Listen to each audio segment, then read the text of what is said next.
Bismillahirrahmanirrahim. I am Dr. Afzal Khadir, pediatric ophthalmologist and strabismologist. Today, the topic of tutorial is ophthalmoscopy or fundoscopy. We divide this presentation on three parts: introduction of ophthalmoscope, uh, different parts of ophthalmoscope, and uses of ophthalmoscope, and comparison of direct ophthalmoscope with indirect ophthalmoscopy. A German physician invented ophthalmoscope in 1851. Direct ophthalmoscope is an essential part for routine physical and complete ocular examination. Ophthalmoscope comes in many different types, brands and style. However, it works in the same way. This one is a handheld ophthalmoscope which gives you upright, virtual, magnified image. Now, ophthalmoscope divide again into three parts: head, neck, and the handle of the ophthalmoscope. The handle, here we have an on-off switch. Just press it and twist it. It get on and given a red sign which shows that ophthalmoscope is on.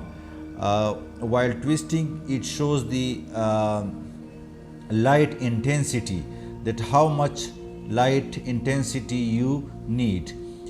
If you need a maximum intensity of light, so you have to twist it maximum. If the patient is photophobic or light sensitive, so you can make it dim.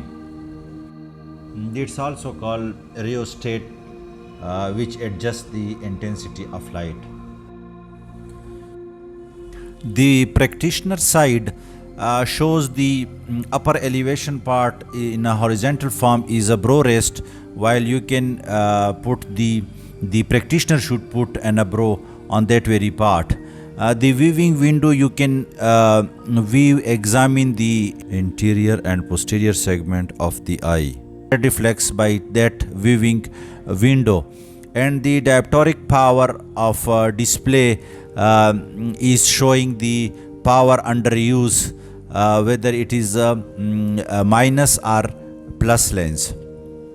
And the patient side is in again the window, viewing window, the filter switch or the aperture dial, which is in a small spot like we are using in a small pupil, and a large spot which we are using in the large pupil, or diffuse examination, diffuse light we need, and the cobalt blue filter while we are using in staining of the cornea with fluorescein, and red free filter for fundus examination with vascular abnormality like microaneurysm and retinal nerve fiber layer defect.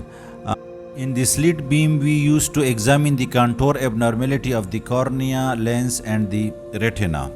And some ophthalmoscope have an agreed also used to enough approximation of relative distance between the retinal lesion. And the dioptric dial or focusing wheel, the dial on the side of the head, it is used to view the fundus.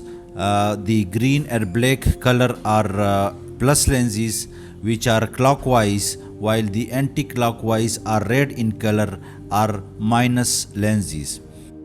Up to 35 diopter are minus lenses, and up to 45 diopter are plus lenses. So we have to start from 0 and put the index finger on the dioptric dial to change it and to bring the image focused. It is better to use ophthalmoscope with glasses off, both the examiner and the patient. Ophthalmoscopy or fundoscopy is done as a part of the routine physical or complete ocular examination.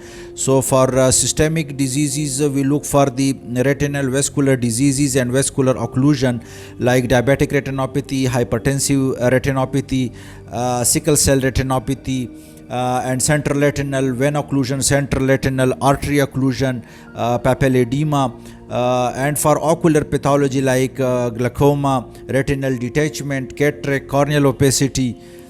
These all help us the diagnosis of ocular or systemic pathology. The technique and method introduce of yourself and introduction of the patient, and ask the patient to sit comfortably and explain the procedure in detail. If he or she had some problem during examination, they have to ask for that and use easy way of communication. Better to examine the patient in a dark room, and preferably dilating drops should be used, such as short acting drug like tropicamide. Enough space on the both side of the patient that examiner can stand easily. Ask the patient to look at a distance specific target that the patient should not use his or her accommodation. Use your right eye to the right eye of the patient, and the ophthalmoscope should be in your right hand. Sit at an arm length and look the red reflex simultaneously for both eyes to look the media opacity, any high refractive error or deviation, or wide pupillary reflex. And then the light reflex should be observed, that if opacity present in the media, then the light reflex should be observed. If the opacity moves with the light reflex, it appears that it shows that the opacity is in front of the lens, while if the reflex moves against the opacity, it means that the opacity is behind the lens. Then get close to the eye about 2 to 3 centimeter. Then look for the disc and for the color, contour and cupping of the disc. Then follow the vessel, superior temporal, superior nasal, inferior temporal and inferior nasal, and as much periphery you can see, you can examine the periphery of the fundus. At the end, come to the macula to examine it. If it is not possible, ask the patient to look at the light.